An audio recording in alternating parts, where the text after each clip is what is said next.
अरूज की तरफ जाते हुए, अरूज की तरफ जाते हुए रास्ते में फूलों के बीज फेंकते जाओ।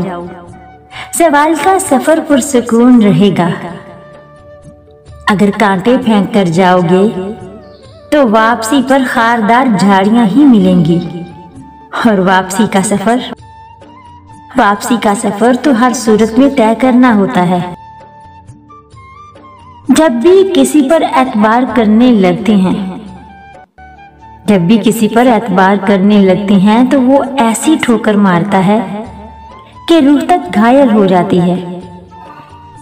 जिंदगी में बहुत से ऐसे लोग आते हैं जिन्होंने ठहरे हुए पानी में कंकर मारा, लहरों की हलचल का तमाशा देखा और चले गए।